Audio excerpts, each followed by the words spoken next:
Sometimes life breaks us so completely that we flee to the wilderness, hoping solitude will heal what people couldn't. For 3 years, Jonah Gage had done exactly that, living alone in the Montana mountains after losing everything that mattered. His days were a simple hunt, survive, and try to forget the past that haunted his dreams. But when a massive black panther began following him through the forest, his quiet world changed forever. The creature didn't hunt him or show aggression. It just watched with golden eyes and trailed behind him day after day. No matter how far Jonah traveled or how hard he tried to lose it, the panther kept coming back. What could make such a powerful, wild animal abandon everything to follow one lonely man? Before we jump back in, tell us where you're tuning in from. And if this story touches you, make sure you're subscribed, because tomorrow I've saved something extra special for you. The cabin sat nestled against a granite outcropping, its weathered logs blending seamlessly with the towering pines that surrounded it like ancient sentinels. Jonah Gage had built it with his own hands 3 winters ago, each notch cut with the precision of a man who had nothing but time and an abundance of regret to work through. The structure was simple, but solid, one room with a stone fireplace, a sleeping loft, and windows positioned to catch the morning sun as it crested the eastern peaks. On this particular morning, frost painted delicate patterns across the glass, and Jonah's breath misted in the cold air as he stepped onto the covered porch. His ritual was always the same. Check the weather, scan the tree line for a game sign, and listen to the forest's morning symphony. But for the past week, something had changed. Something watched him from the shadows between the pines.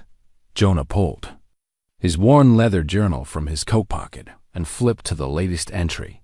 His handwriting, once neat and controlled during his years as a school principal, had grown loose and sprawling during his time in the wilderness. The page contained rough sketches of paw prints, massive ones, larger than any mountain lion he'd ever tracked. Below the drawings, he'd written a single word in capital letters: Panther. The animal had first appeared 7 days ago. A fleeting shadow glimpsed from the corner of his eye while he checked his trap lines. At first, Jonah had dismissed it as his imagination playing tricks. The mind could conjure all sorts of phantoms when a man spent too much time alone with his thoughts. But the sightings had continued, growing bolder each day. Yesterday, the creature had stood in plain view at the forest's edge, golden eyes fixed on him with an intensity that made his skin crawl. Jonah closed the journal and slipped it back into his pocket, his fingers brushing against the small velvet pouch he always carried there. Inside that pouch lay Sarah's wedding ring, a simple gold band that had meant everything to her and now weighed heavier than lead in his pocket. He'd carried it for 3 years, unable to wear it, unable to put it away. Sarah Catherine Mills had become Sarah Catherine Gage on a crisp October afternoon 22 years ago. She'd worn her grandmother's dress, carried wildflowers instead of expensive roses, and promised to love him through whatever storms life might bring. They'd kept that promise through 15 years of marriage, through the joy of Emma's birth, through the lean years when his teacher's salary barely covered their needs, through Sarah's battle with depression after her second miscarriage. But promises, Jonah had learned, couldn't survive fire. He forced himself to turn away from that familiar spiral of memory and focus on the present. The panther was real, not some grief-induced hallucination. The tracks in the mud near his water source proved that. 4 inches across, with claw marks extending well beyond the pads, this was a predator built for killing. Yet it hadn't attacked, hadn't even threatened. It simply watched and followed, like a shadow with golden eyes. Jonah stepped off the porch and walked to his woodshed, noting fresh scratches on the bark of a nearby pine. The marks were 8 feet off the ground, higher than any mountain lion could reach. This cat was massive, probably weighing close to 200 pounds. In the old days, before the cattle ranchers and bounty hunters had nearly wiped them out, black panthers had roamed these mountains. Most folks claimed they were extinct in Montana, but the wilderness had ways of hiding its secrets. As he loaded split pine logs into his canvas carrier, Jonah felt the familiar weight of being observed. He straightened slowly and scanned the forest, his eyes trained by years of hunting to catch the slightest movement. There, between two massive Douglas firs, a patch of shadow that seemed too dense, too deliberate. The panther stood motionless, her sleek form barely visible against the dark bark. Their eyes met across 40 yards of mountain meadow, and Jonah felt something shift in his chest. The animal's gaze held none of the predatory hunger he expected. Instead, there was something almost human in those golden depths, a desperate intelligence that made his breath catch in his throat. "What do you want from me?" he whispered, the words swallowed by the morning stillness. The panther tilted her head slightly, as if she'd heard him, as if she were trying to find a way to answer. Then, with fluid grace that belonged to another world, she melted back into the forest, leaving only the whisper of disturbed branches in her wake. Jonah stood frozen for several heartbeats, the canvas carrier forgotten in his hands, in all his years in the wilderness, first as a weekend hunter, then as a man fleeing from unbearable loss. He'd never encountered anything like this. Wild animals were predictable. They hunted, mated, raised their young, and died according to nature's ancient rhythms. They didn't follow humans with something approaching hope in their eyes. He forced himself to return to his morning routine, carrying the firewood inside and banking the coals in his stone hearth. But as he prepared his simple breakfast of coffee and biscuits, his mind kept returning to that moment of connection. The panther had been trying to communicate something. He was certain of it. The question was whether he possessed the wisdom to understand what she needed. The cabin felt smaller than usual as he ate his meal, the silence more oppressive. For 3 years, solitude had been his closest companion, a buffer between himself and a world that had taken everything he loved. He'd built his life around routine and emptiness, finding a strange comfort in the predictability of his days. Dawn brought coffee and the checking of trap lines. Noon brought simple meals and repairs to his equipment. Evening brought whiskey and the leather journal where he sketched the mountains and recorded his observations of wildlife behavior. But the panther's arrival had disrupted that carefully constructed peace. She represented something he'd tried to bury along with Sarah and Emma, the possibility of connection, of caring about another living being's fate. The thought terrified him more than any predator ever could. After breakfast, Jonah strapped on his hunting knife and shouldered his rifle. His trap lines needed checking, and he'd grown low on fresh meat.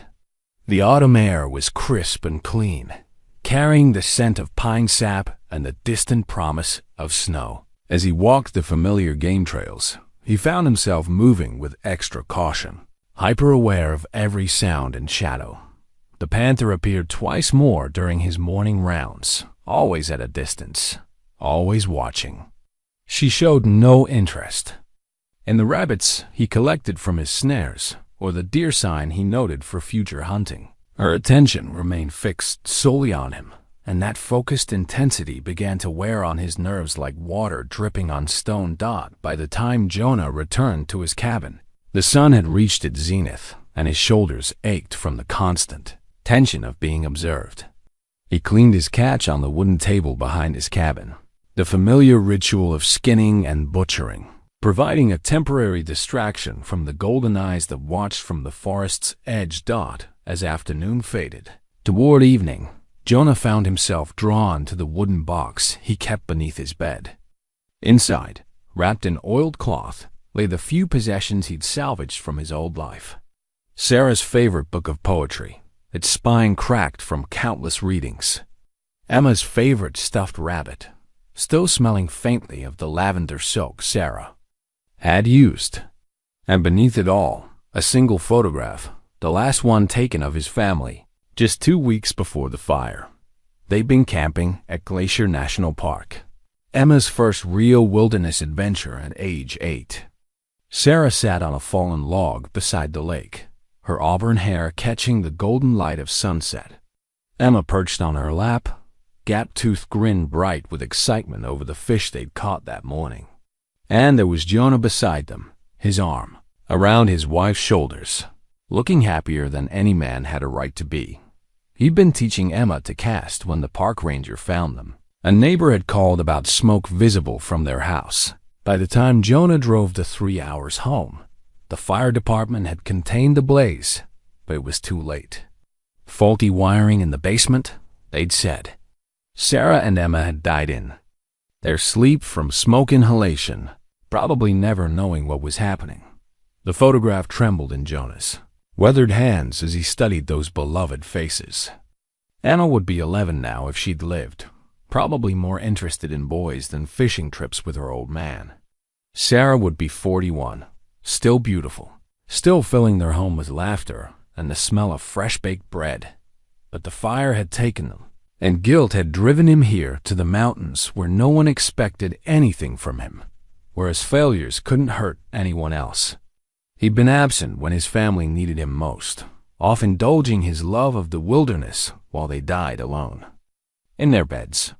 The weight of that knowledge had proved too heavy to carry in the world of other people, with their sympathy and their gentle suggestions that he needed to move on and heal.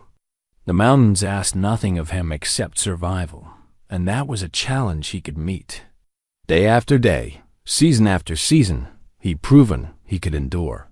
But endurance wasn't the same as living, and somewhere deep in his heart, Jonah knew the difference. As darkness settled over the forest like a familiar blanket, he lit his oil lamp and opened the leather journal to a fresh page. His pencil moved across the paper with practiced strokes, sketching the Panther as he remembered her elegant, powerful, and filled with something that looked remarkably like longing. Outside, something moved in the darkness beyond his windows. Not the scurrying of small creatures or the rustling of wind through pine boughs, but the deliberate patting of large paws across dead leaves. The Panther had returned, drawn by lamplight or instinct or some need Jonah couldn't begin to fathom. He set down his pencil and walked to the window, pressing his face against the cold glass. In the pale moonlight, he could just make out her silhouette near the tree line, a darker shadow among the shadows, patient as stone and twice as enduring. "What do you want?" he whispered again, his breath fogging the window. The Panther turned her head toward the cabin, and for a moment, Jonah could have sworn he saw starlight reflected in her eyes.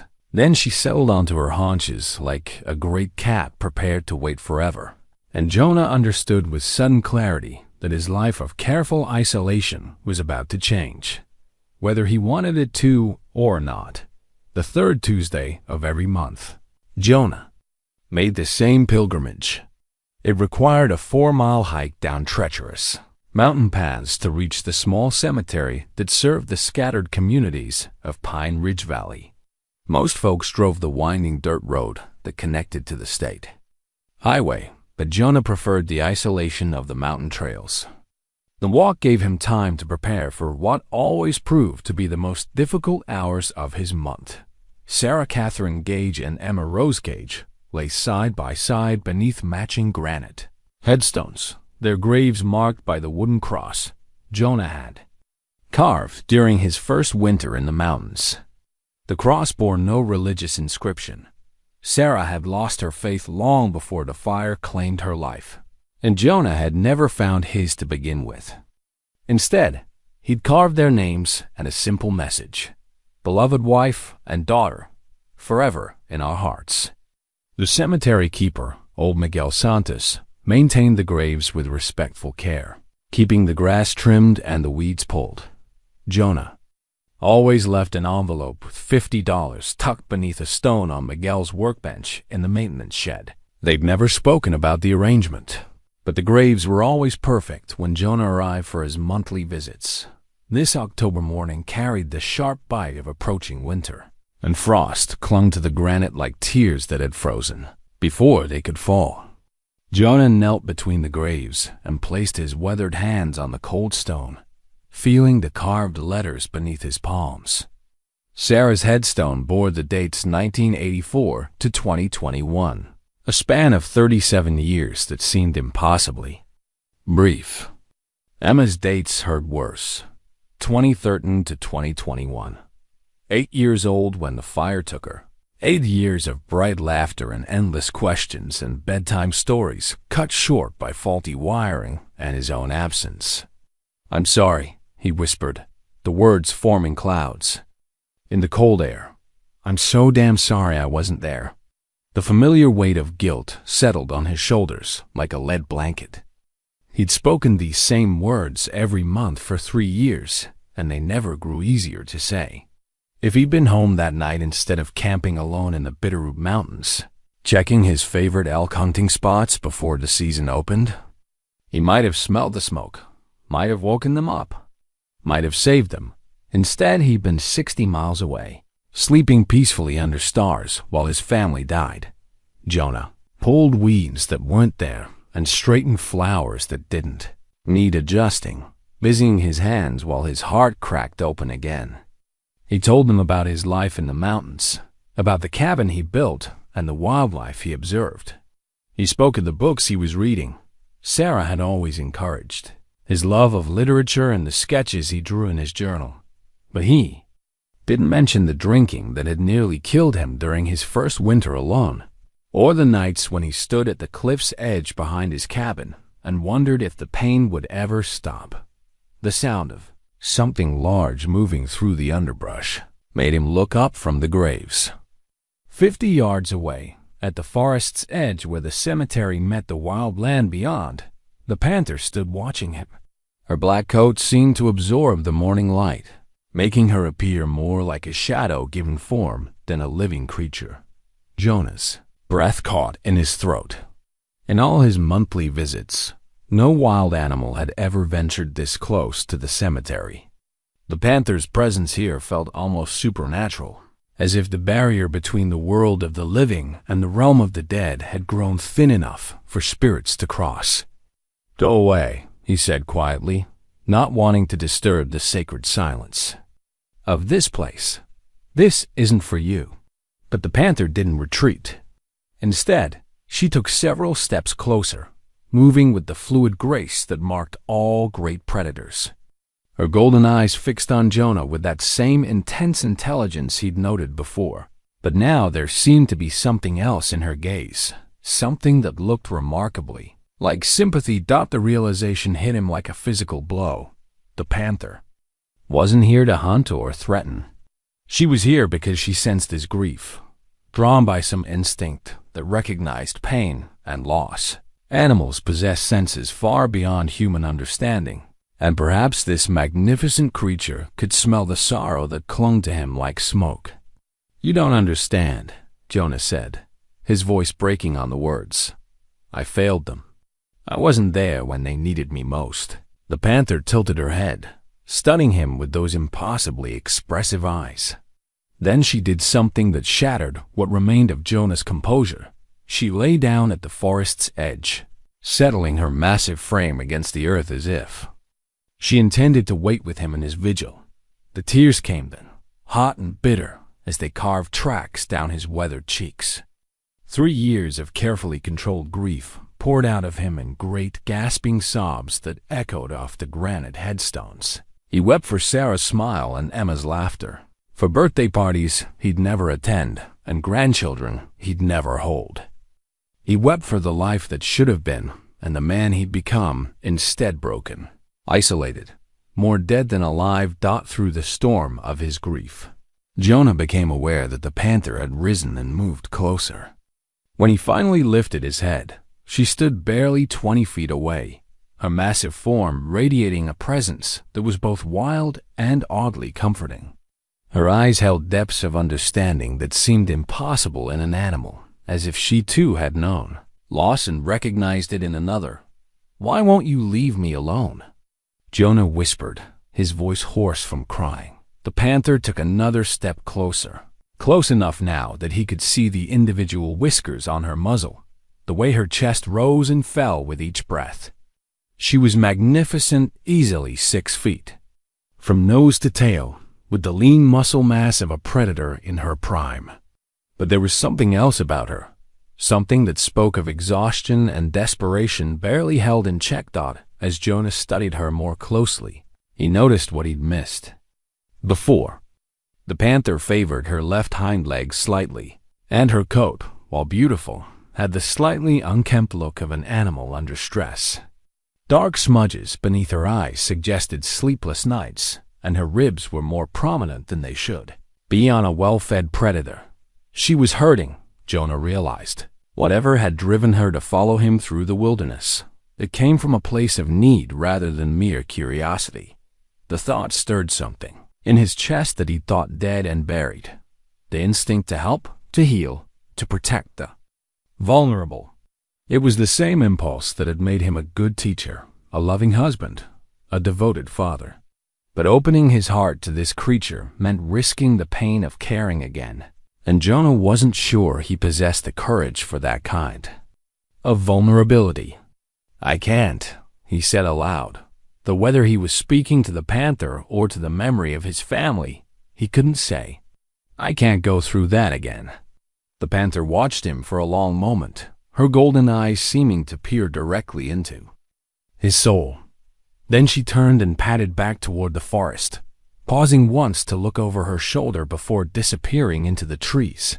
Jonah remained kneeling between the graves for another hour, his mind churning with questions he couldn't answer. When he finally rose to leave, his legs were stiff from the cold and his heart felt raw as an open wound. But something had changed during those moments of connection with the panther. Some small crack in the wall he'd built around his emotions. Walk back to his cabin passed in a blur of autumn colors and scattered thoughts. By the time he reached his porch, the sun had reached its zenith, and exhaustion weighed on him like a physical burden. The emotional release at the cemetery had drained him more thoroughly than any physical labor ever could. But as he climbed the steps to his front door, Jonah noticed something that made him pause. Scratched into the wooden porch rail were fresh claw marks, 4 parallel grooves carved deep into the pine. The panther had been here while he was gone, marking his home with the deliberate precision of an animal claiming territory. Only this didn't feel like a threat. It felt like a message. That evening, as darkness settled over the mountains, Jonah sat on his porch with a cup of coffee and his leather journal. He sketched the panther as he remembered her from the cemetery, alert, intelligent, and bearing some burden that he couldn't yet understand. As his pencil moved across the paper, he found himself adding details that spoke to her hidden pain. The slight droop of her shoulders, the way she held her injured leg, the desperate hope that flickered in her golden eyes. A sound in the darkness made him look up from his drawing. The panther stood at the edge of his lamplight, close enough that he could have reached out and touched her if he'd had the courage. She studied him for a long moment, then deliberately walked to the wooden cross he'd propped against his cabin. All the same cross he'd carved for his family's grave. Its twin resting in the cemetery below. The panther sniffed the cross carefully, then looked back at Jonah with an expression that seemed to hold infinite sadness. In that moment, he understood that whatever had brought this magnificent creature into his life, it was connected to loss and love and the desperate hope that somehow, someday, the broken pieces of a shattered heart might heal. The realization terrified him more than any predator ever could.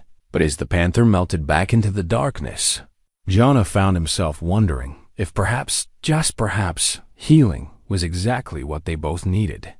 The old tracking manual had belonged to Jonah's father, its pages yellowed with age and margin. Notes written in careful script. Understanding Wildlife Behavior, a guide for hunters and naturalists by Robert Elwood, sat on Jonah's kitchen table, open to a chapter titled Interpreting Animal Communication. He'd found the book buried in the trunk of his father's belongings, items he'd kept but never examined until now. Jonah traced his finger along a passage his father had underlined decades ago. Large predators rarely alter their natural behavior without significant cause. When a solitary hunter begins following humans, it typically indicates injury, territorial displacement, or protection of young. Protection of young.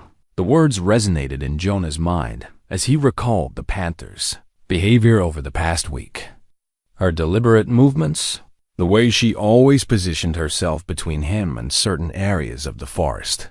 Her obvious exhaustion all pointed to an animal with responsibilities beyond her own survival. The morning after his breakdown at the cemetery, Jonah had awakened with a sense of purpose he hadn't felt in years. Instead of checking his trap lines or splitting firewood, he'd spent the day observing the panther's patterns from his cabin windows.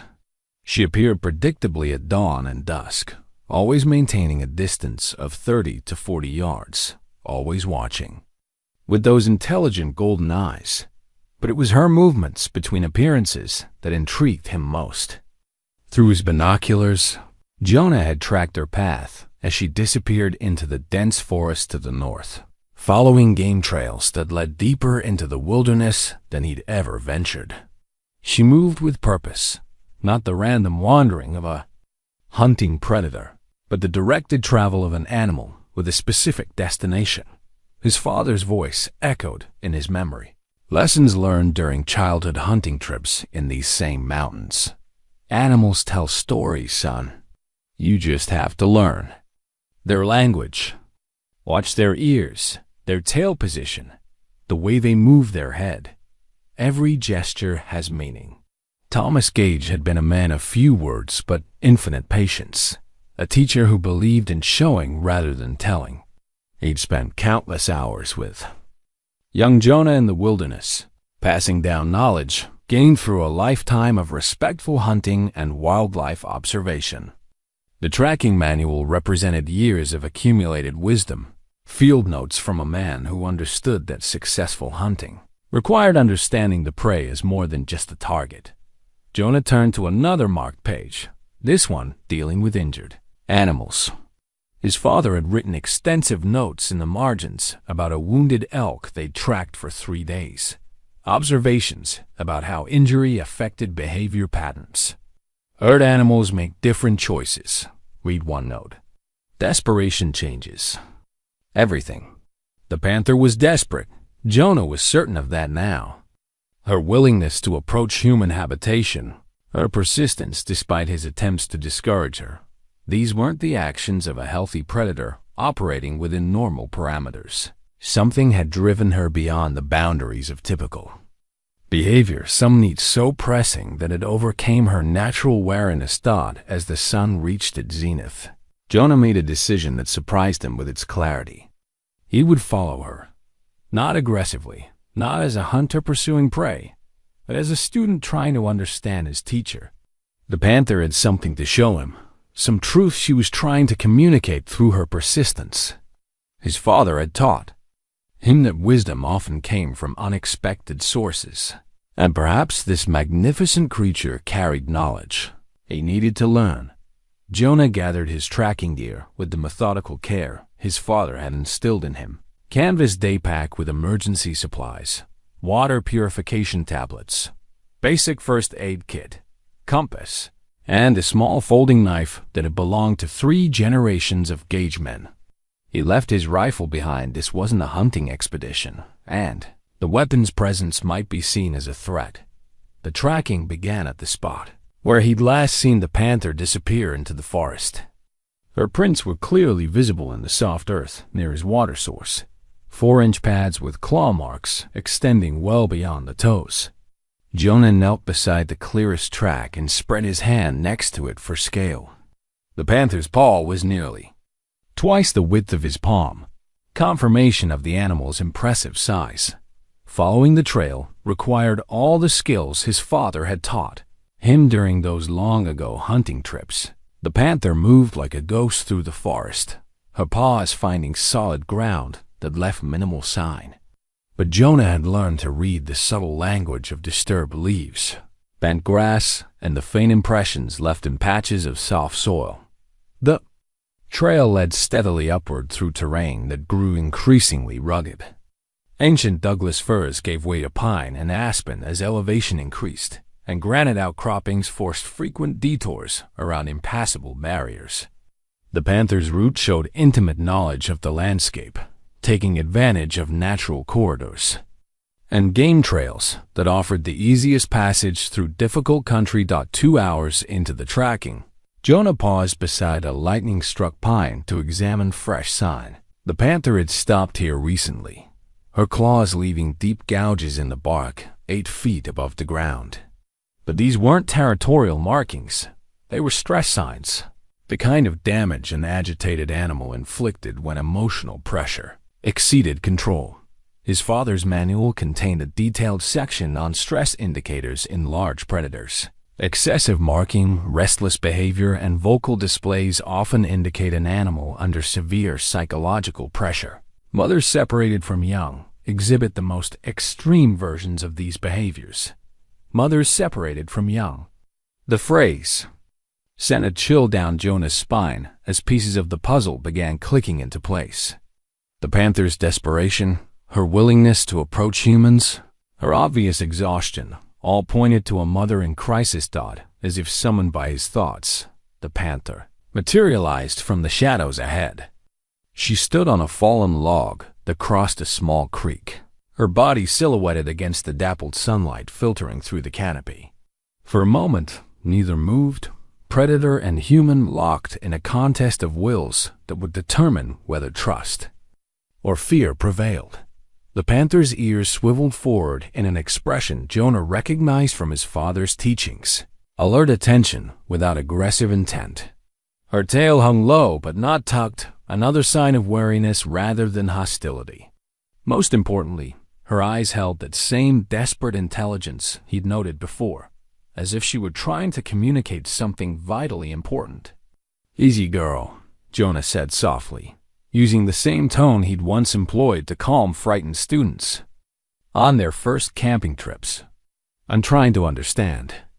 The panther's head tilted at the sound of his voice, and Jonah caught something he'd missed before, a barely perceptible tremor in her powerful frame. She was exhausted, running on reserves that couldn't last much longer. Whatever crisis had driven her to seek human help was reaching a critical point. Slowly, deliberately, the panther turned and began walking along the fallen log. She paused twice to look back at Jonah, her message unmistakable. "Follow me." The gesture was so human-like, so clearly purposeful, that Jonah felt his breath catch in his throat. Wild animals didn't guide humans through the forest. They didn't communicate with such obvious intelligence. Yet here was a creature of supreme power and grace begging for his help with the eloquence of necessity. His father had always said that the wilderness held mysteries beyond human understanding. But Jonah had never expected to encounter one so directly. As he followed the panther deeper into the mountains, he felt the first stirrings of something he'd thought dead forever, the desire to help, to heal, to make a difference in another being's life. The trail wound through increasingly dense forest, following ridgelines and creek beds that showed no sign of human passage. This was wilderness in its purest form, unchanged since the glaciers retreated 10,000 years ago. The panther moved through it with the confidence of long familiarity, leading Jonah towards some destination that grew more important with each passing hour. As afternoon shadows began to lengthen, the panther stopped beside a massive boulder and looked back at Jonah with unmistakable urgency. Her message was clear: time was running out. Whatever she needed to show him lay just ahead, and the window of opportunity was closing fast. Jonah checked his compass and noted their position on the mental map he'd been building throughout the day's journey. They traveled nearly 5 miles from his cabin, moving steadily northeast toward the heart of the wilderness preserve. Few humans had ever set foot in this remote country, making it perfect habitat for a creature that preferred to remain hidden from the world. The realization that he was being led into the panther's secret domain filled Jonah with equal measures of anticipation and apprehension. Whatever lay ahead would change everything. He was certain of that. The question was whether he possessed the courage to face what the panther was so desperate to show him. The hand-carved flute had been Jonah's winter project during his second year in the mountains, fashioned from a piece of mountain maple he'd found after a spring storm. Its simple design bore the imperfections of an amateur craftsman, but it produced clear, sweet notes that seemed to blend naturally with the forest symphony. Tonight, as he sat on his cabin porch waiting for the panther's return, the instrument felt warm and familiar in his weathered hands. The day's tracking expedition had ended in frustration. After leading him 5 miles into the wilderness, the panther had simply vanished, dissolving into the forest like smoke. Jonah had searched for another hour before admitting defeat and beginning the long trek home. But the experience had confirmed his growing suspicions. The panther was trying to show him something specific, something that lay beyond the boundaries of his current understanding. Now, as sunset painted the western peaks in shades of gold and crimson, Jonah lifted the flute to his lips and began to play. The melody that emerged was one Sarah had hummed while working in their garden, a half-remembered tune from her childhood that spoke of simpler times and innocent joy. He'd never learned its name, but the notes had etched themselves into his memory during those precious years when music and laughter had filled their home. The sound drifted across the clearing and into the darkening forest, carried by the evening breeze like an invitation to whatever creatures might be listening. Jonah had discovered that music possessed a strange power in the wilderness. It seemed to calm the wild things, to bridge the gap between human and animal consciousness in ways that words never could. A soft rustling in the underbrush announced the panther's arrival.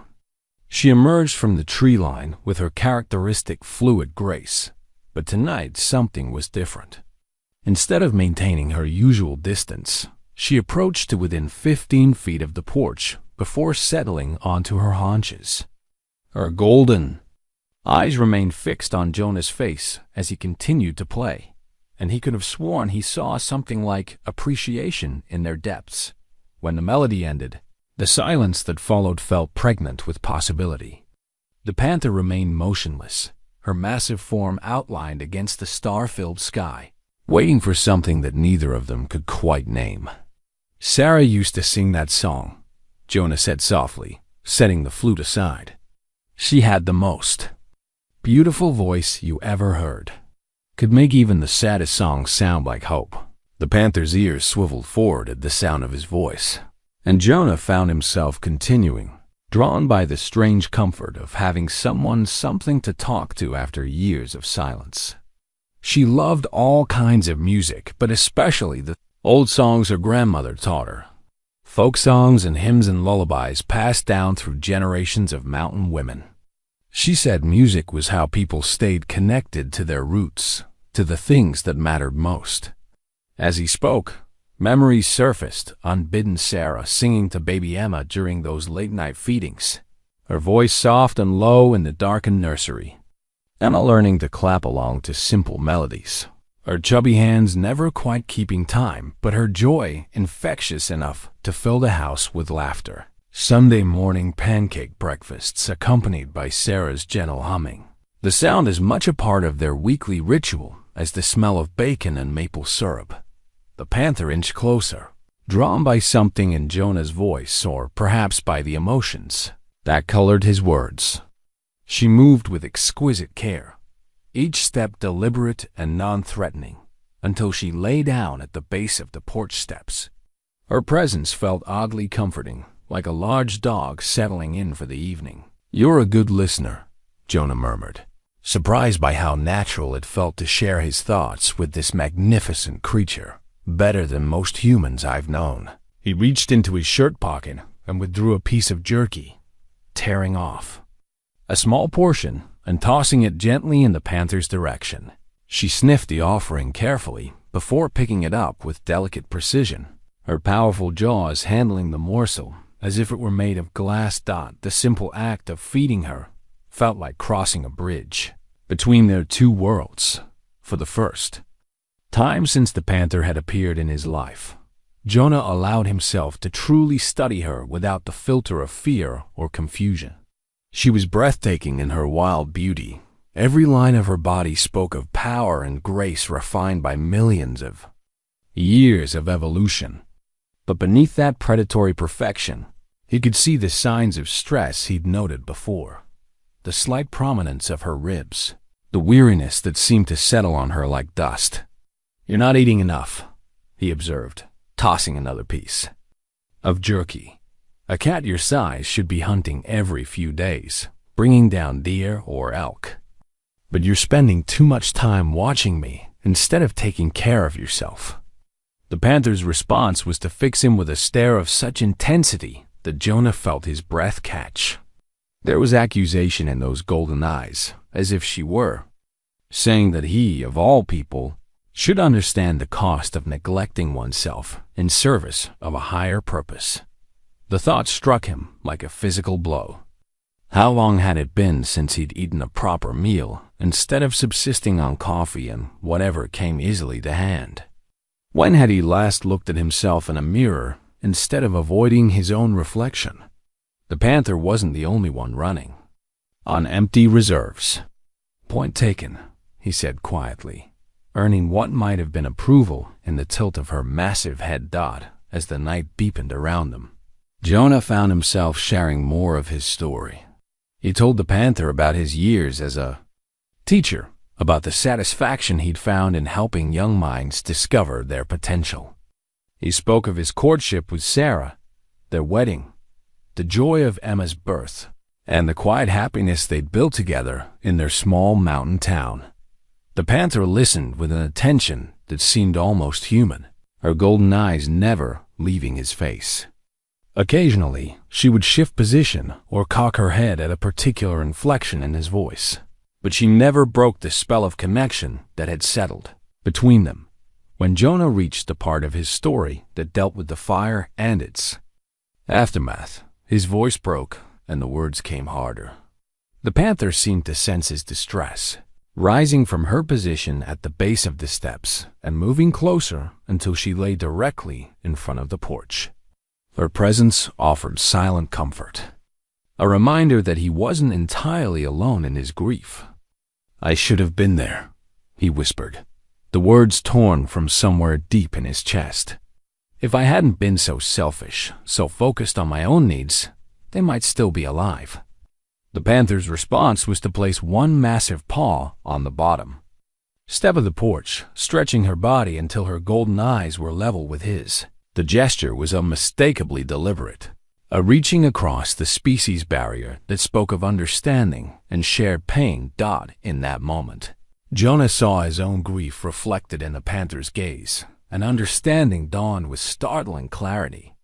This magnificent creature knew loss as intimately as he did. Whatever had driven her to seek his help was rooted in the same desperate love that had sent him fleeing to the mountains. "You've lost someone too," he said, and the panther's eyes seemed to confirm his words. "That's what this is about, isn't it? You need help saving someone you love." The admission hung in the air between them, a bridge of shared understanding that transformed stranger into ally. For the first time in 3 years, Jonah felt the stirring of purpose beyond mere survival. This creature needed him, trusted him enough to reveal her vulnerability, and perhaps in helping her, he might find a way to forgive himself for the times he'd failed to be there when it mattered most. The panther held his gaze for a long moment, then rose gracefully to her feet. She looked toward the forest, then back at Jonah, her message clear as spoken words. Tomorrow, she would show him what she'd been trying to reveal. Tomorrow, he would learn why a creature of the wild had chosen to place her faith in a broken man who'd forgotten how to hope.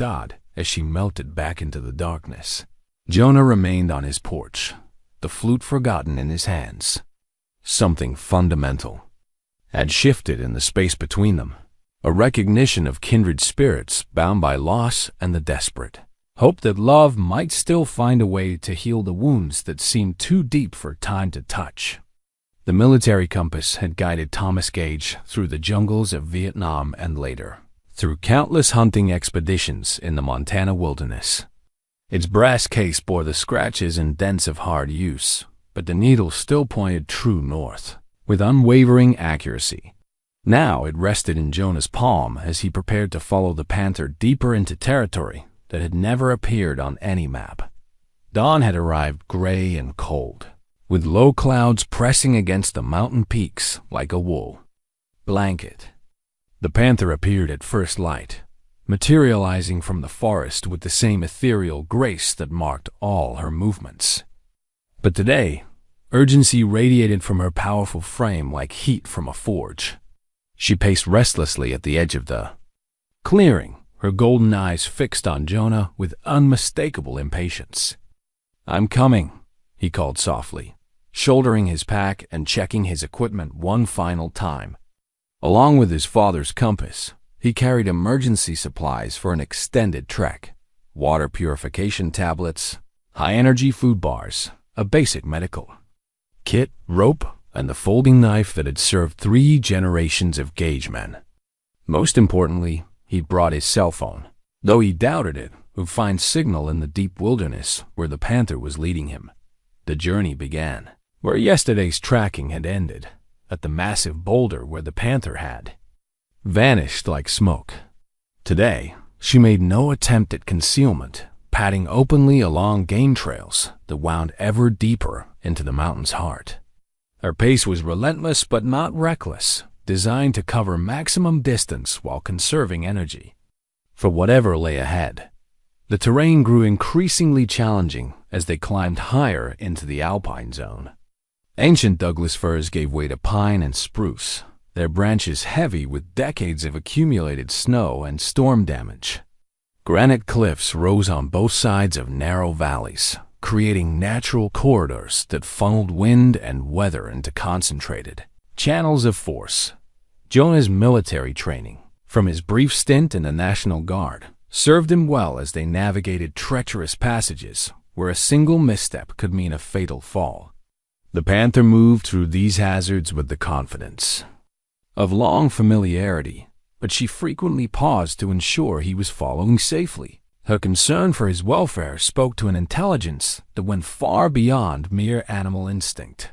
3 hours into the journey, they reached a section where a recent rock slide had obliterated the trail. Boulders the size of automobiles lay scattered across the narrow valley floor, creating a maze of obstacles that would challenge even an experienced mountaineer. The Panther studied the terrain for several minutes before choosing a route that took advantage of natural ledges and stable footing. As they picked their way through the debris field, Jonah became aware that this wasn't random destruction. The rock slide showed clear signs of human interference: blast marks on the cliff face, steel cable fragments buried in the rubble, and the too perfect alignment of fallen stones.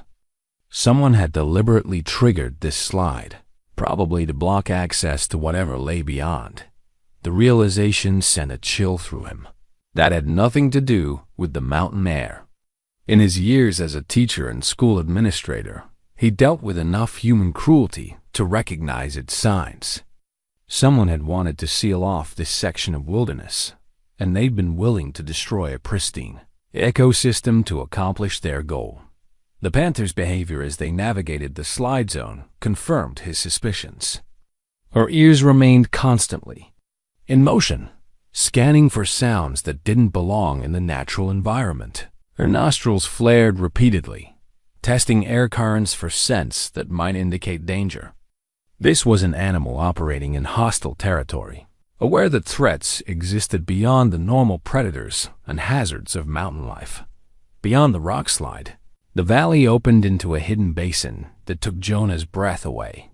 Steep granite walls rose on 3 sides, creating a natural amphitheater that protected the enclosed meadow from the worst mountain weather. A crystal-clear stream meandered through the center of the space, fed by snowmelt from the peaks above.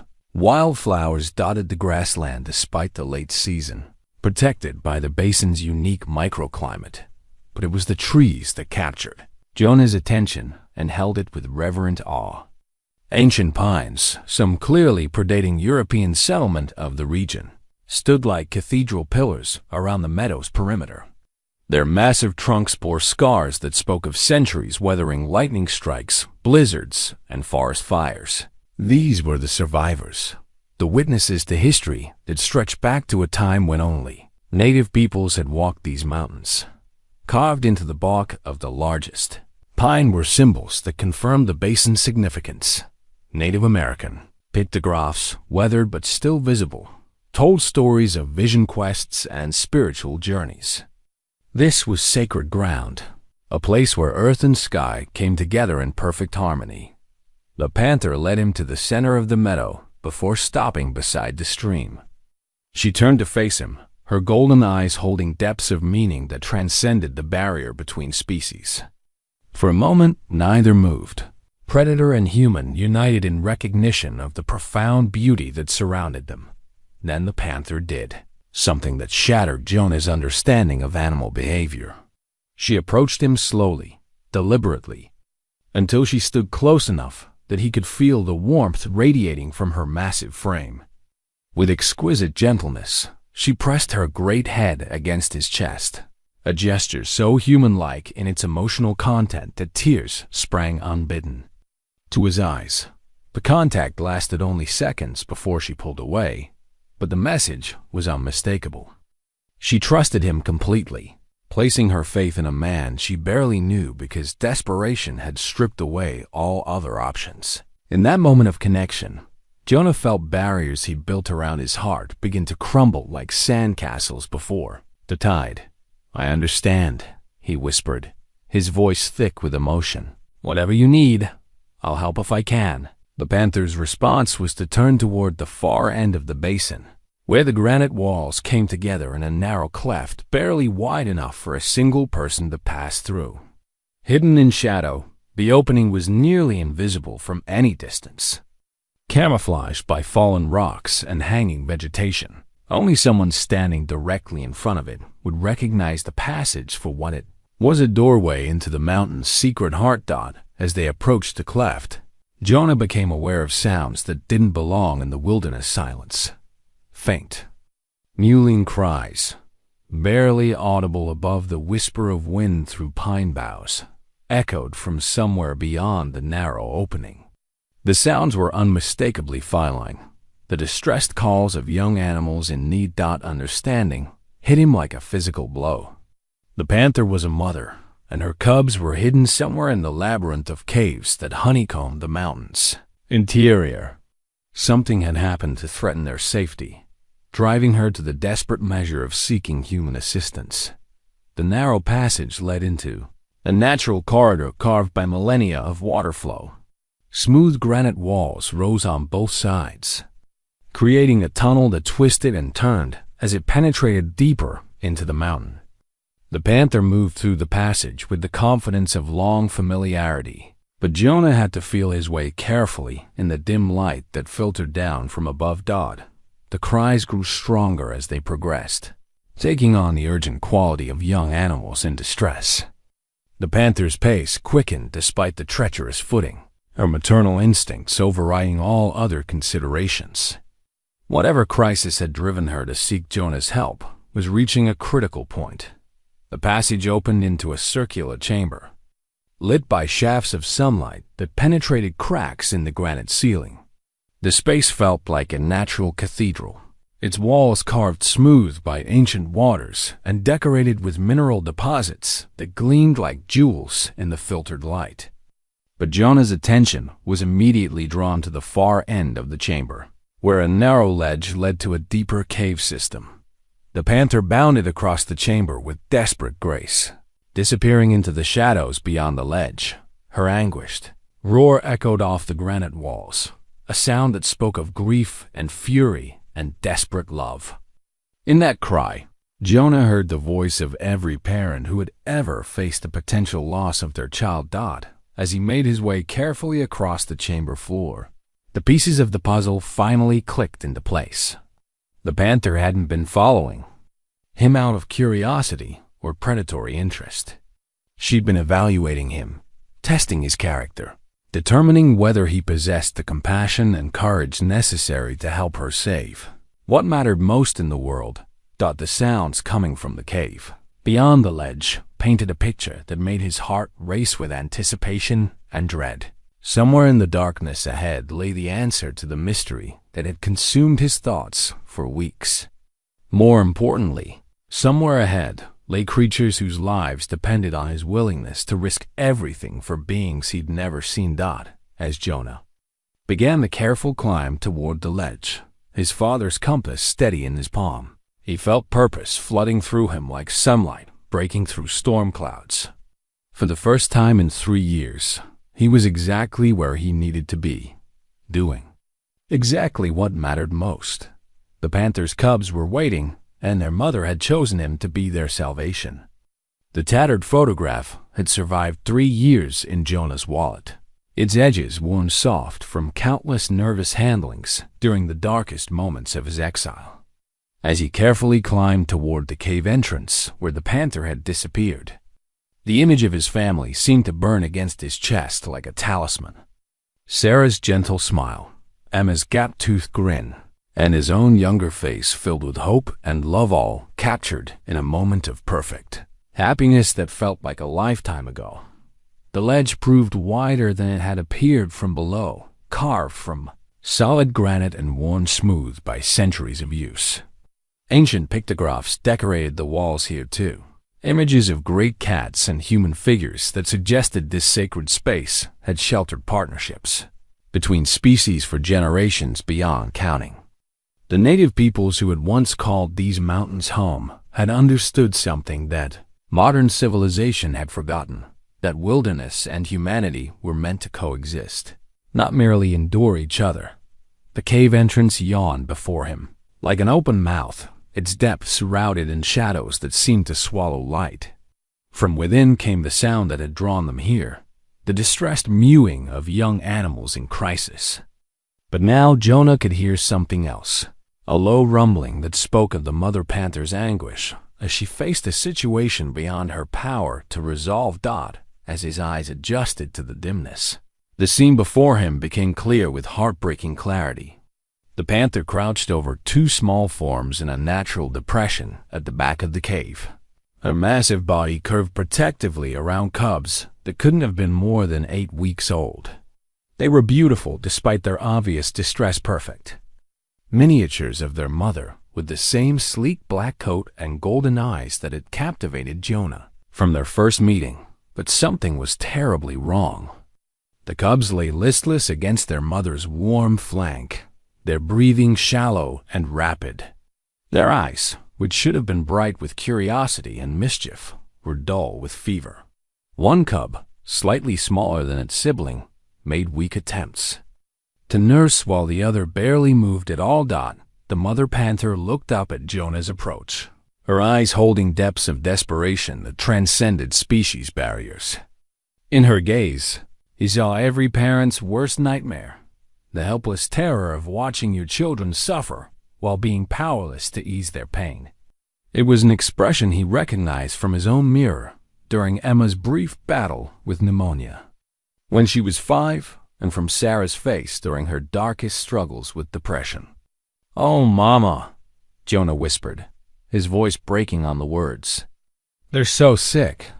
The panther's response was to gently nudge the weaker cub toward him, a gesture of such profound trust that it left him breathless.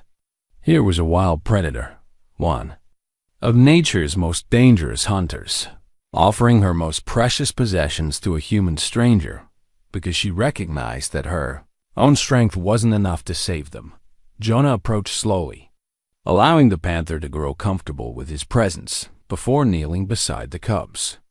Up close, their condition was even more alarming. Both babies showed signs of severe dehydration and malnutrition, their skin loose over prominent ribs. The smaller cub's breathing was labored, suggesting respiratory infection or worse. As he examined them with the gentle touch he'd once used to comfort Emma during her childhood illnesses, memories flooded through him unbidden. Sarah reading stories while he held their feverish daughter through long nights of worry. The relief when Emma's fever finally broke, her first smile after days of listless suffering. The way Sarah had cried with joy when the doctor pronounced their little girl completely recovered. But other memories came, two darker ones that he'd spent 3 years trying to bury.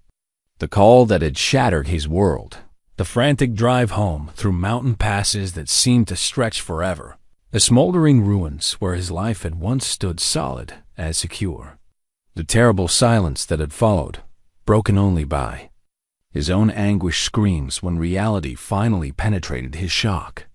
The Panther seemed to sense his emotional turmoil, pressing her great head against his shoulder in a gesture of comfort that bridged the gap between species.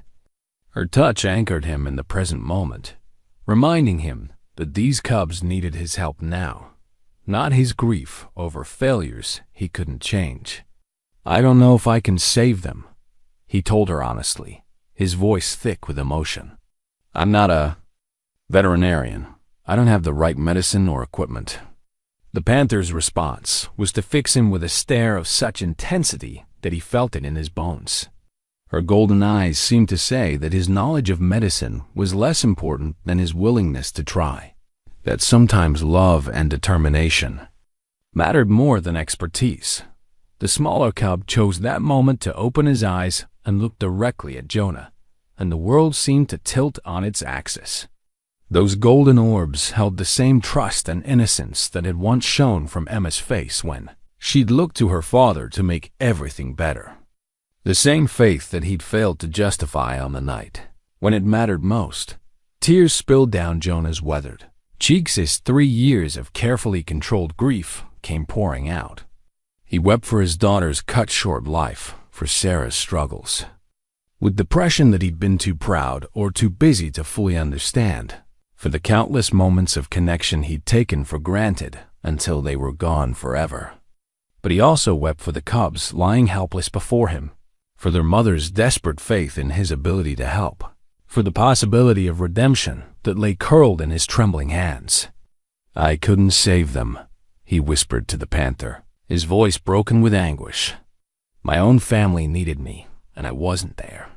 I was here in these same mountains, thinking about hunting and my own selfish wants while they died alone." The Panther's response was to gently take his wrist in her powerful jaws, not biting but holding, her touch as gentle as a mother's caress. Her message was clear. The past couldn't be changed, but the present moment offered its own opportunities for love and sacrifice. As if responding to their mother's wordless communication, both cubs stirred slightly, their small voices joining in weak cries that tugged at something deep in Jonah's chest. They were so young, so vulnerable, so completely dependent on the adults in their world to keep them safe. Like Emma had been on that final night, trusting that her parents would protect her from every harm. But this time was different. This time, he was here. This time, he could choose love over isolation, action over paralysis, hope over the bitter comfort of self-recrimination. "All right," he said quietly, his voice gaining strength as purpose flooded through him. "I can't promise anything, but I'll try. I'll do everything I can to help them." The Panther released his wrist and stepped back, her entire posture expressing gratitude and renewed hope. She began to pace restlessly around the cave, clearly torn between staying with her cubs and the need to seek additional help. Her behavior suggested that she understood the seriousness of their condition better than Jonah had initially realized. As he studied the cubs more carefully, Jonah began to piece together what might have happened. The cave showed signs of recent disturbance, scattered debris, claw marks on the walls, and the faint but unmistakable scent of human presence. Someone had been here, someone who had posed enough of a threat to drive the Panther family from their original den into this emergency shelter. The implications were chilling. These mountains had remained largely pristine because of their remote location and protected status. But that protection was only as strong as the people charged with enforcing it. If poachers or illegal hunters had penetrated this deep into the wilderness, They represented a threat not just to individual animals, but to the entire ecosystem. More importantly, if humans had caused this crisis through their actions or presence, then perhaps humans could also provide the solution. The cubs needed medical attention beyond anything Jonah could provide in a mountain cave. But there were wildlife rehabilitation centers in the valley below, facilities equipped to handle exactly this kind of emergency. The challenge would be getting 2 sick cubs and their mother down treacherous mountain terrain to where help waited. It would require trust, courage, and a willingness to risk everything for creatures that owed him nothing and could offer nothing in return except the chance to make amends for his past failures. As if reading his thoughts, the smaller cub lifted his head and looked directly into Jonah's eyes. In that gaze was the same trust Emma had always shown her father, the absolute faith that the adults in her world would move mountains to keep her safe. This time, Jonah thought, as he gathered the fragile creature against his chest, this time he wouldn't let that trust be misplaced. Whatever it took, however dangerous the journey ahead, he would find a way to save these innocent lives that had been placed in his care. The panther watched his decision form with ancient wisdom in her golden eyes, understanding that some promises were too important to break twice. The small pink hair ribbon lay half buried in the soft earth near the cave entrance. Its bright color a jarring contrast against the natural browns and grays of the mountain environment. Jonah almost missed it entirely, focused as he was on examining the cubs and planning their rescue. But something about the artificial cheerfulness of that pink fabric caught his eye, and when he knelt to examine it more closely, his blood ran cold. The ribbon was no more than a few months old based on its condition. More importantly, it was exactly the kind of hair accessory that little girls wore, the sort of simple decoration that transformed ordinary ponytails into something special. Emma had owned dozens of similar ribbons, scattered across her dresser like colorful confetti, each one representing a different mood or outfit or special occasion. Jonah's hands trembled as he lifted the ribbon from the earth, and the panther's reaction confirmed his worst fears. She approached the small piece of fabric with obvious recognition, sniffing it carefully before looking up at him with eyes that held depths of ancient sorrow. This wasn't the first time she'd seen this ribbon. Somehow, somewhere, their paths had crossed before. The realization hit him like a physical blow. The panther hadn't chosen him randomly. She hadn't followed him through the wilderness because of some mystical connection or animal instinct. She'd sought him out because she recognized something in him, the scent of grief, perhaps, or the unmistakable markers of a man who'd lost everything that mattered. Where did this come from? He whispered, though he suspected he already knew. The answer. The panther's response was to move deeper into the cave, leading him past the spot where her cubs lay to a narrow alcove he hadn't noticed before. Here, protected from the elements and carefully arranged, was a collection of items that told a story more heartbreaking than anything Jonah could have imagined. A child's backpack, bright purple with cartoon characters. A water bottle with stickers peeling from its surface. A small hiking boot size 3, its mate nowhere to be found, and scattered throughout the collection. More personal items. A friendship bracelet woven from colorful thread. A small stuffed animal worn soft with love, and a family photograph sealed in a plastic bag. Jonah's hands shook as he examined the photograph. It showed a family of 4 posed before a camping tent, their faces bright with vacation happiness. The parents looked to be in their 30s, outdoor enthusiasts based on their gear and sun-weathered appearance. Between them stood 2 children, a boy of perhaps 10 and a girl who couldn't have been more than 7. Her blonde hair held back by the same pink ribbon now clutched in Jonah's trembling fingers. The girl's smile was radiant, full of the fearless joy that belonged to children who believed absolutely in their parents' ability to keep them safe. She looked so much like Emma at that age that Jonah felt his heart crack open all over again. Different coloring, different features, but the same innocent trust, the same assumption that tomorrow would bring new adventures and endless possibilities. Understanding dawned with horrible clarity. These weren't random objects cached by a nun, animal with hoarding instincts. They were memorial items, carefully preserved by a creature who tried to save a lost child and failed. The Panther had encountered this family somewhere in the wilderness, had witnessed some tragedy that left a little girl separated from her parents, and had done everything in her power to help. But even the most intelligent and compassionate animal couldn't navigate human bureaucracy or communicate complex information to search and rescue teams. The Panther could guard and protect, could even guide, but she couldn't bridge the gap between the wild world and human civilization. The child had died despite her efforts, and the guilt of that failure had marked the Panther as deeply as his own failures had scarred Jonah. "You tried to save her," he said aloud, his voice thick with emotion. "You found her lost and scared, and you tried to help." The Panther's response was a low rumble of grief that seemed to come from the depths of her soul.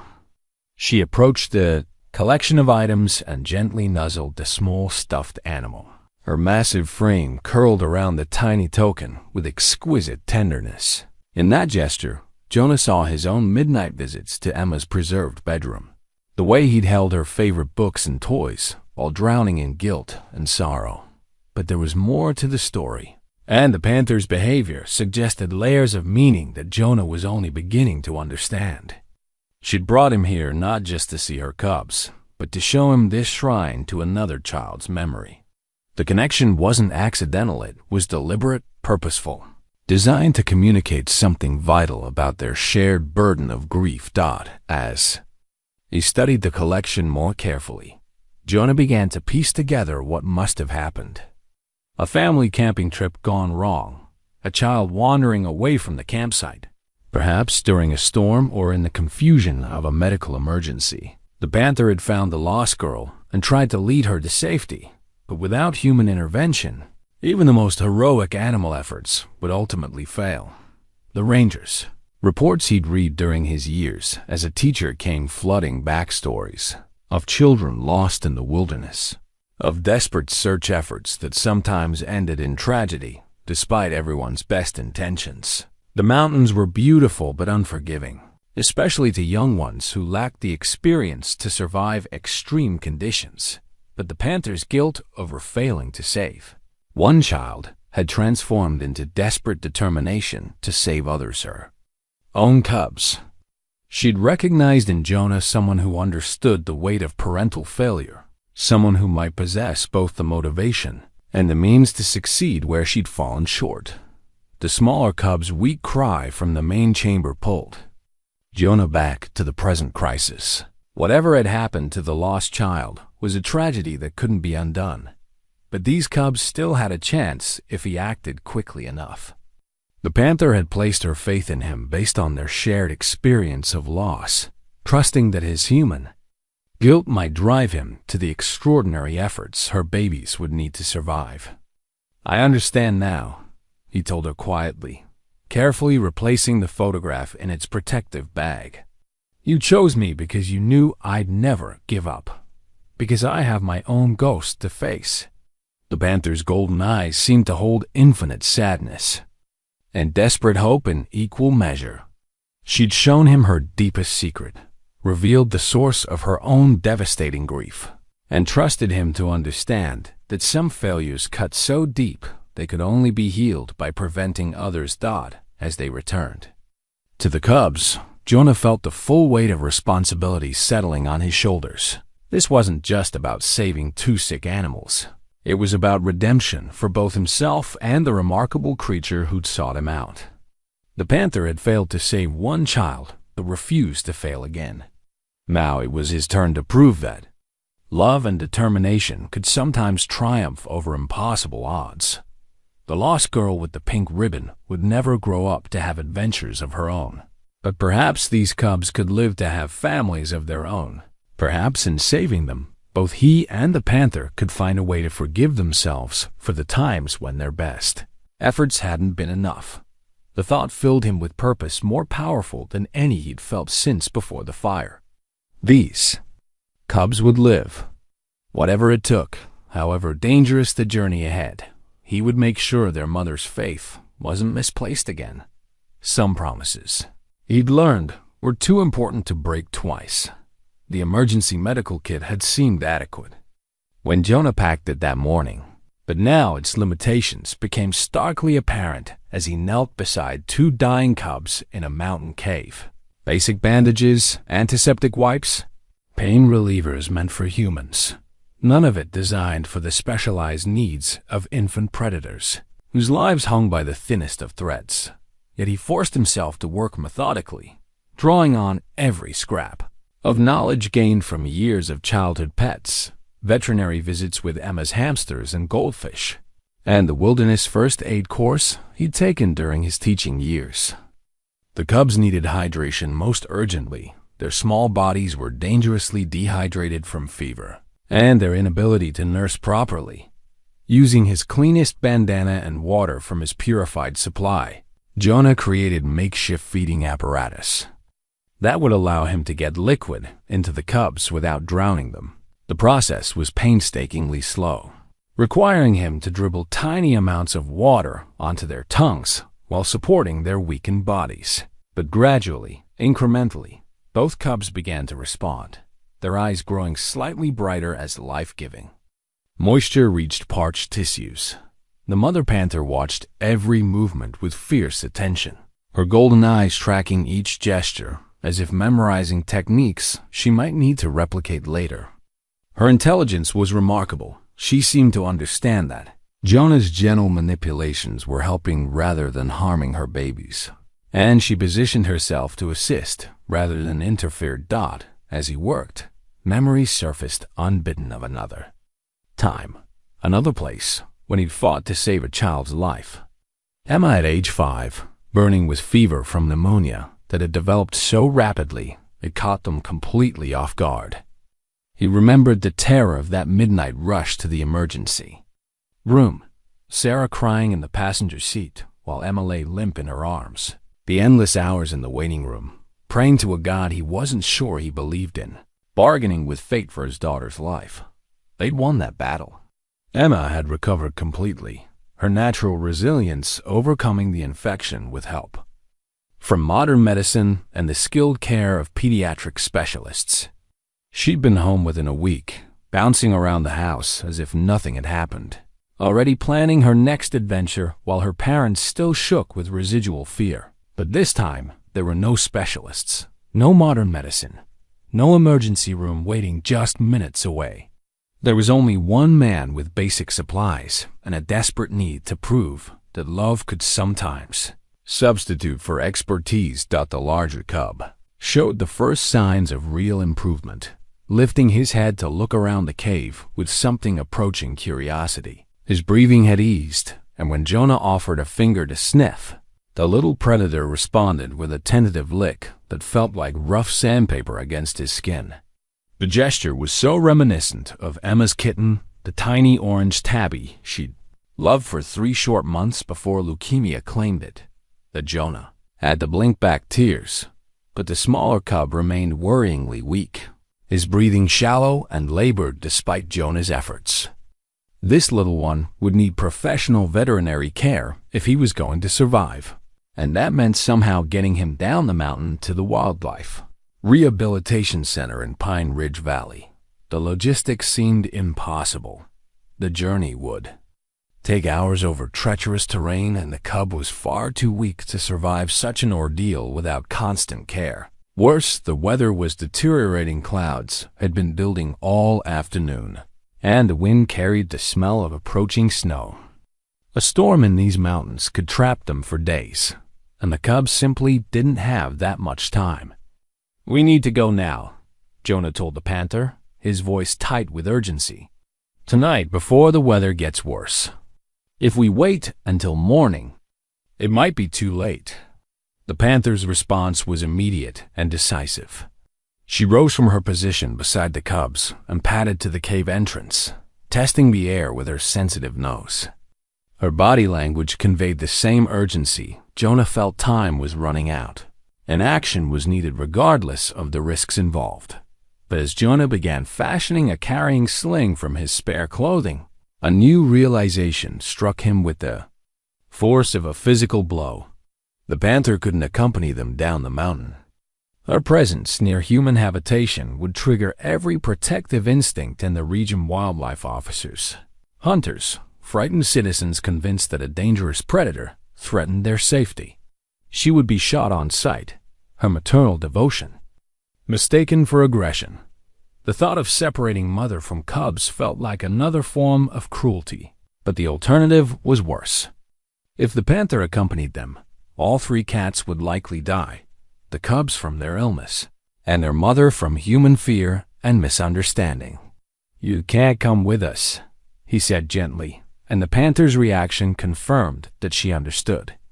Her great head dropped, and a sound escaped her throat that could only be described as a sob. She knew what he was asking, that she trusted him completely with the most precious things in her world, that she let them go without knowing if she'd ever see them again. The parallel to his own life was devastating in its clarity. He'd failed to be there when Sarah and Emma needed him most, had prioritized his own desires over their safety.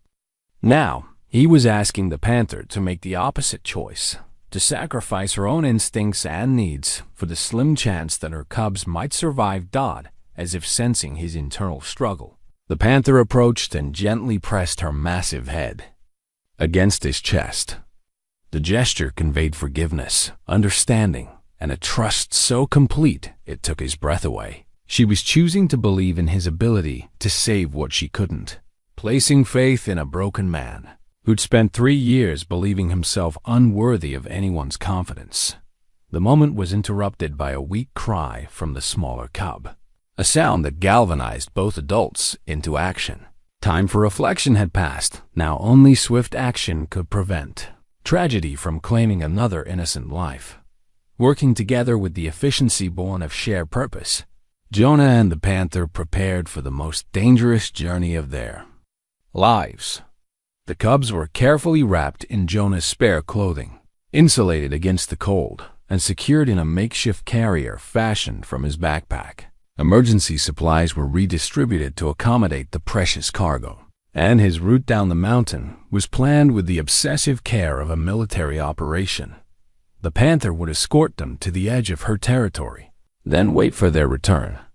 It was the only plan that offered hope of success, despite the heart-wrenching separation it required. Dodd, as they prepared to leave the cave that had sheltered her family. The panther performed one final act that nearly broke Jonah's composure entirely.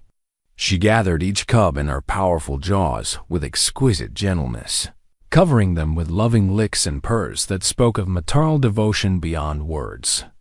She was saying goodbye, uncertain if she'd ever see them again, but willing to sacrifice everything for their chance at life.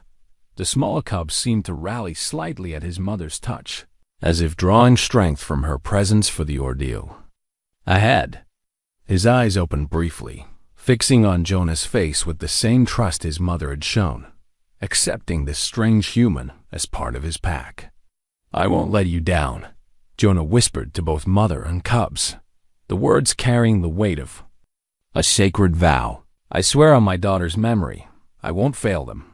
The panther's golden eyes seemed to acknowledge his promise, and in them Jonah saw reflected his own desperate hope that love might prove stronger than circumstance, that sometimes broken people could still accomplish extraordinary things. When the stakes were high enough, Dodd, as they began the treacherous descent through mountain passes that grew more dangerous with each passing hour, Jonah carried more than just 2 sick cubs toward an uncertain salvation. He carried the hopes of a mother who trusted him with everything that mattered, the memory of his own failures that demanded redemption, and the fragile possibility that healing might finally be within reach for all of them. The storm was coming. Time was running out. And 2 tiny lives depended on his ability to become the man he'd once believed himself to be before fire. And loss had taught him that good intentions weren't always enough to prevent tragedy. This time, They would have to be. The rope and harness had saved Jonah's life more than once during his years in the mountains, but tonight they would serve a different purpose entirely. As he rigged the climbing system that would allow him to navigate the treacherous cliff face with 2 dying cubs strapped to his chest, every knot carried the weight of lives that couldn't be lost to a moment's carelessness. The storm had arrived, with typical mountain fury, transforming the descent into a nightmare of wind-driven snow and ice-slicked rock faces. What should have been a difficult but manageable 4-hour hike had become a technical climbing expedition requiring every skill Jonah had learned during his brief military service and subsequent years in the wilderness. The cubs were secured in the modified carrier against his chest, their small bodies wrapped in every spare piece of clothing he possessed. Their breathing came in rapid, shallow pants that spoke of systems failing despite his earlier efforts. The smaller cub had barely moved in the past hour, his tiny form so still that Jonah found himself constantly checking for signs of life. "Stay with me, little ones," he whispered, his words snatched away by wind that howled through the mountain passes like a living thing. "Your mama is counting on us." The Panther had accompanied them as far as the cliff face, her powerful form moving through the storm with supernatural grace. But here, at the boundary between the wild world and human civilization, she'd been forced to stop. The anguish in her golden eyes as she watched Jonah begin his descent would haunt him forever, a mother's helpless terror as her children disappeared into danger she couldn't share. The first 100 feet of the descent went smoothly, muscle memory and careful preparation combining to keep them moving steadily downward despite the deteriorating conditions. But as they reached the section where the rock face angled outward, forming an overhang that required precise technique to navigate safely, disaster struck with stunning suddenness. A section of rock that had appeared solid gave way under Jonah's weight, sending chunks of granite spinning into the darkness below. The sudden shift in his anchor point swung him violently against the cliff face, and only years of experience kept him from losing his grip entirely.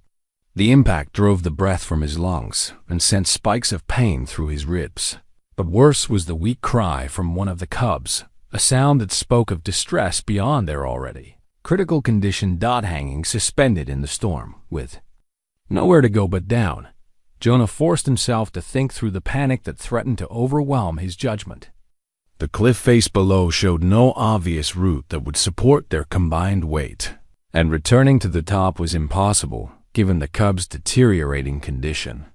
Forward was the only option, regardless of the risks involved. Using techniques learned from military rappelling exercises, Jonah began a controlled fall down the cliff face, using his feet and free hand to guide their descent while the rope system absorbed the shock of rapid movement. It was dangerous beyond measure one. Miscalculation would send all 3 of them plummeting to their deaths, but the cubs were running out of time for anything resembling safety. The world became a blur of wind, snow, and granite rushing past in the darkness. Jonah's headlamp provided a narrow cone of visibility that showed glimpses of handholds and ledges, but the storm made depth perception nearly impossible. He was navigating by instinct and prayer, trusting his equipment and experience to keep them alive for the precious minutes needed to reach more manageable terrain. 50 feet from the bottom of the cliff face, the smaller cub stopped breathing entirely. Jonah felt the tiny body go completely limp against his chest, and terror gave him strength he didn't know he possessed. The final section of the descent passed in a controlled fall that would have been suicidal under normal circumstances. But desperation had redefined the boundaries of acceptable risk. The moment his feet touched level ground, Jonah was working frantically to revive the unresponsive cub. Using techniques half-remembered from childhood pet emergencies and wilderness first aid courses, he performed gentle compressions on the tiny chest while clearing the cub's airway with his finger. The small body was so fragile that he feared causing more damage. but death was the only alternative to action. "Come on," he pleaded, his voice breaking with emotion. "Don't give up now. Your mama needs you to fight." For long seconds that felt like hours, nothing happened.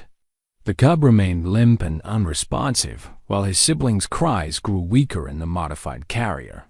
The storm raged around them, and Jonah found himself screaming at the darkness, raging against a universe that seemed determined to take everything he tried to protect. Then, with a cough so faint it was barely audible above the wind, the smaller cub drew a shuddering breath. His eyes opened briefly, unfocused but undeniably alive, and Jonah felt tears of relief freeze on his cheeks. The little fighter was still with them, still clinging to life with the tenacity that had sustained his species for millions of years. But they were still miles from help, and the storm showed no signs of abating. The valley floor stretched ahead like a white void, broken only by the dark shapes of trees that offered dubious shelter. Somewhere beyond that wilderness lay the Wildlife Rehabilitation Center and the veterinary expertise that represented the cubs' only hope for survival. Jonah adjusted the carrier to ensure both cubs were as warm and secure as possible. Then began the grinding march across terrain that grew more treacherous with each passing hour. Snow had covered familiar landmarks, and the wind made navigation by compass nearly impossible. He was traveling by dead reckoning now, following valley floors and creek beds that should eventually lead him to the main road. The larger cub had rallied slightly during the descent, his natural resilience responding to the warming effect of being pressed against Jonah's body heat. But his brother remained frighteningly weak, breathing in irregular gasps that suggested internal systems pushed far beyond their limits as they struggled through snow that grew deeper with each mile. Jonah found himself talking to the cubs in the same gentle voice he'd once used to comfort Emma during her childhood fears. He told them about their mother's courage, about the beautiful mountain basin where they'd been born, about the adventures that awaited them if they could just hold on a little longer. But mostly he made promises to their mother, to himself, and to the memory of his own lost family. He would not fail again. He would not allow death to claim innocent lives while he stood helpless. Whatever it took, however much it cost him personally, these cubs would live to grow strong and wild and free. The cell phone had been dead weight in Jonah's pack for 3 years, its battery long since drained and its circuits probably corroded from mountain humidity. But as he crested the final ridge before Pine Ridge Valley, desperation drove him to power it on for the first time since the night he'd fled civilization in his grief. To his amazement, the device flickered to life, showing a single bar of signal strength and enough battery power for perhaps one call. The sight of those glowing icons felt like a miracle in the storm-lashed darkness, a technological lifeline thrown across the void between wilderness and salvation. His numb fingers could barely work the touchscreen as he scrolled through contacts he'd thought permanently lost. Dr. Sarah Martinez, the veterinarian who treated Emma's various pets over the years, appeared in the directory like an answered prayer. If anyone would take an emergency call from a ghost, if anyone would believe his impossible story, it would be the woman who'd shared his daughter's tears over every sick hamster and injured bird. The call connected on the third ring, and Sarah's familiar voice cut through the storm static with professional clarity. Dr. Martinez, Pine Ridge Animal Hospital. "Sarah, it's Jonah Gage," he gasped, his words nearly stolen by the wind. "I need help. Emergency." The pause that followed contained 3 years of unspoken history, his disappearance after the funeral, her unsuccessful attempts to reach out, the grief-stricken silence that had swallowed one of her daughter's favorite teachers. "Jonah, my God, where have you been? Are you hurt?" "I'm in the mountains above Pine Ridge with 2 dying panther cubs. They need veterinary care immediately or they're going to die." Another pause, longer this time, as professional skepticism warred with personal concern. "Panther cubs?" Jonah, there haven't been confirmed panthers in this region for decades. There's no time to explain, he said urgently, watching his battery indicator drop toward 0. I'm bringing them to your clinic. Have emergency supplies ready for fluids, antibiotics, whatever you'd use for severe dehydration and respiratory infection in large cats. Jonah, listen to me carefully. Even if what you're saying is true, I can't treat wild predators without proper permits, and they're going to die, Jonah interrupted, his voice breaking with exhaustion and desperation. Please, Sarah, for Emma's sake, for all the animals she loved, please don't let them die because of paperwork. The silence stretched across the connection, filled only by static and the howling wind. Then Sarah's voice returned, professional, mask replaced by the compassion that had made her Emma's favorite adult outside the family. Where are you exactly? 2 miles north of town, coming down Fletcher Creek Trail. I'll be there in 30 minutes. I'll be ready, she said simply, and the line went dead as his battery finally gave out. The final descent into Pine Ridge passed in a blur of snow-covered streets and familiar landmarks transformed by the storm. Houses that had once been part of Jonah's daily world stood like strangers behind curtains of wind-driven snow, their warm lights speaking of lives that had continued without him, of a community that had moved on from his tragedy. The animal hospital, set on the town's outskirts, its emergency entrance blazing with light against the storm. As Jonah stumbled through the glass doors, Sarah materialized from the back rooms with the efficiency that had always marked her practice. She'd aged in the 3 years since he'd seen her stress lines around her eyes, gray threading through her dark hair, but her gentle competence remained unchanged. Dear God, she whispered, taking in his frost-covered appearance and the precious cargo strapped to his chest. What have you been through? Later, Jonah managed through chattering teeth. The cubs come first. Working together with the seamless coordination they developed during Emma's pet emergencies, they transferred the cubs to heated examination tables and began the desperate fight for their lives. Sarah's initial skepticism vanished the moment she saw the magnificent creatures Jonah had carried through the storm. These were indeed panther cubs, probably the first seen in the region for generations.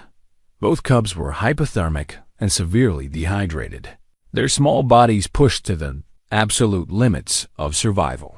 But they were also fighters, responding to warm fluids and gentle handling with a resilience that spoke to their wild heritage.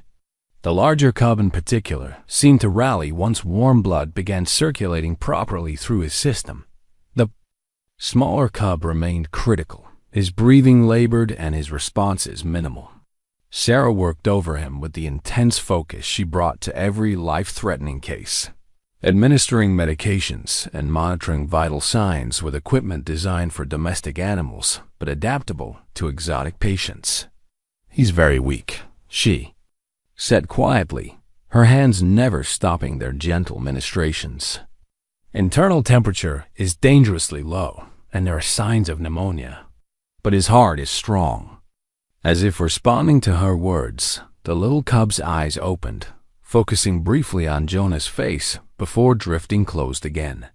That moment of connection, of recognition and trust, filled Jonah with hope more powerful than anything he'd felt in years. His mother, he said suddenly, realization hitting him like a physical blow. She's still up there in the storm, waiting. She doesn't know if they're alive. Sarah looked up from her patient, understanding immediately. You have to go back to her. I can't leave them. What if they're stable for now? Sarah interrupted gently. And that mother has been in agony for hours, not knowing if her baby survived. She needs to know they're safe. The truth of her words was undeniable, but the thought of leaving the cubs felt like abandoning them all over again. Sarah seemed to read his internal struggle with the insight she'd always shown into wounded hearts. I'll guard them with my life, she promised. They're Emma's legacy now, as much as yours. I won't let anything happen to them. As Jonah prepared to return to the mountains, and the panther who waited in desperate hope, Tears of gratitude and relief finally came. The cubs would live.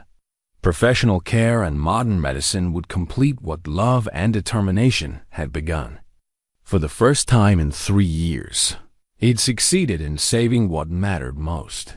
The journey back to their mother would be the final chapter in a story of redemption that had begun with mutual recognition of grief and was ending with the promise of renewed life. The new wooden carving took shape under Jonah's patient hands as dawn broke over the mountain basin, its golden light transforming the frost-covered meadow into a cathedral of crystalline beauty. The piece of mountain maple, seasoned by 2 winters in his cabin, revealed its grains slowly as his knife peeled away thin shavings that curled and fell like prayers made manifest. 3 months had passed since that desperate night, when he'd carried 2 dying cubs through a blizzard to salvation. 3 months of daily visits to the Wildlife Rehabilitation Center, of watching tiny predators grow strong and healthy under Sarah's expert care, of building trust with a mother panther who'd learned that some humans could be allies rather than threats. The carving depicted all 3 cats, the mother in protective stance over her cubs, who were rendered in playful detail that captured their growing confidence and wild joy. It was Jonah's finest work, every line and curve infused with love and gratitude for creatures who taught him that broken hearts could heal if given purpose greater than their own pain. The Panther family had returned to their mountain sanctuary 2 weeks ago, the cubs strong enough to survive in the wild, but still young enough to learn their mothers essential lessons about hunting and territory and the eternal vigilance required of apex predators. Jonah visited them regularly now, his presence accepted as part of their extended pack, a strange but trusted figure who brought occasional treats and served as a bridge between their world and the human civilization below. Today's visit carried special significance. Sarah would be joining him for the first time, her initial terror of wild predators gradually replaced by professional fascination and personal investment in their welfare. She'd become their unofficial advocate in the valley below, establishing protocols for their protection and educating local authorities about the treasure they harbored in their mountains. As Jonah put the finishing touches on the carving, adding the delicate whiskers that would bring the panther mother's face to life, he heard familiar sounds from the forest's edge. The cubs approached first, as they always did now, bold and curious about his activities, secure in their mother's acceptance of his presence. They'd grown enormously in 3 months, their baby fat replaced by the lean muscle of natural predators. But they still possessed the playful nature that marked all young things. Learning about their world, the mother panther emerged from the shadows with her characteristic grace, moving across the meadow like liquid night given form. Her golden eyes held depths of recognition and gratitude that transcended species barriers, acknowledging the bond forged through shared crisis and mutual salvation. She was magnificent in her wild health, every inch the apex predator nature had designed her to be. "Good morning, beautiful," Jonah said softly, as had become his custom during these visits. "Your babies are looking strong today." The larger cub, now nearly adult-sized but still bearing traces of juvenile spotted markings, approached boldly and bumped against Jonah's knee in greeting. His brother, once so close to death that night in the storm, hung back with typical caution, but watched with bright intelligence that spoke of a sharp mind and a healthy body. Sarah's arrival was announced by the crack of a branch under her hiking boots, and all 3 cats immediately focused their attention on the newcomer. But there was no alarm in their posture. Jonah's scent and body language communicated acceptance, and wild animals possessed an uncanny ability to read emotional undercurrents that humans often missed. "They're incredible," Sarah whispered, her voice filled with professional awe and personal wonder. "I've been treating animals for 20 years, but seeing them in their natural environment, it's like witnessing magic." The panther mother studied Sarah with careful attention, testing air currents with her sensitive nose, and reading body language with the expertise of a creature whose survival depended on accurate assessment of potential threats. Whatever she sensed must have satisfied her, because she settled onto her haunches and allowed her cubs to continue their exploration of the human visitor's dot as the morning progressed. Jonah shared the story behind each element of the carving, explaining how specific details captured moments from their shared journey. The protective curve of the mother's body reflected her desperate vigil during that terrible night. The playful positioning of the cubs honored their resilience and joy in simply being alive. The mountain backdrop showed the sacred basin where their story had begun. "It's beautiful," Sarah said, examining the finished piece with an artist's appreciation for skilled craftsmanship. "But what will you do with it?" Jonah smiled, the expression feeling natural on his face for the first time in years. "It belongs here, with them. Some things are too precious to possess. They can only be honored." As if understanding his words, the panther mother rose and approached the carving, sniffing it carefully before fixing Jonah with a stare of such intensity that it seemed to peer directly into his soul. In her golden eyes, he saw acceptance, gratitude, and something that looked remarkably like forgiveness, both given and received. The moment was interrupted by movement from the cubs, who discovered Sarah's backpack and were investigating it with typical feline curiosity. Their antics drew laughter from both humans, and even their mother seemed to relax in the face of such innocent mischief. "They've given me my life back," Jonah said quietly, watching the cubs play with the wonder of someone seeing the world through new eyes. "When I lost Emma and Sarah, I thought my purpose died with them. But these three taught me that love doesn't end with loss. It just finds new forms." Sarah's hand found his shoulder, offering comfort and understanding without need for words. She'd known his family, had shared their joys and sorrows through the medium of beloved pets, and understood the depth of transformation he'd undergone in these mountains. As afternoon shadows began to lengthen across the basin, signaling time for the humans to begin their return journey, Jonah placed the finished carving on a flat boulder where it would catch both morning and evening light. The mountain weather would season it, the elements would add their own artistry to his work, and the Panther family would have a permanent reminder of the bond that had saved them all. The mother panther approached the carving one final time, touching her great head to the wooden representation of her family with exquisite gentleness. Then she looked at Jonah, her expression conveying gratitude beyond words before she turned and padded toward the forest, her cubs bounding after her with the confident joy of young predators, secure in their mother's protection. As he and Sarah began the long hike back to civilization, Jonah felt the weight of 3 years' grief finally lifting from his shoulders. He would always carry Sarah and Emma in his heart, would always regret his absence during their final hours, but guilt no longer defined him. Purpose had returned to his life, not just in protecting these magnificent cats, but in bridging the gap between wild and human worlds that too often viewed each other as enemies.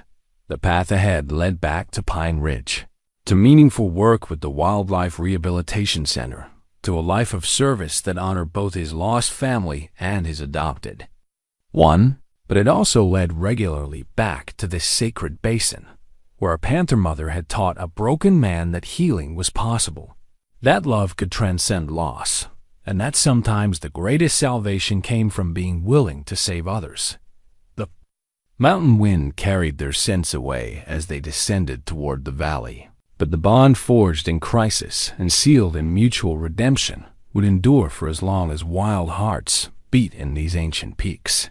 Some connections, Jonah had learned, were stronger than death itself. They lived in the space between souls, in the willingness to risk everything for love, and in the profound understanding that we save ourselves by saving each other. Behind them, hidden in forest shadows, golden eyes watched until the humans disappeared from sight, then turned back toward the business of living wild and free, secure in the knowledge that they were no longer alone in a world that had room for both. Predator and protector, wild heart and healing hand.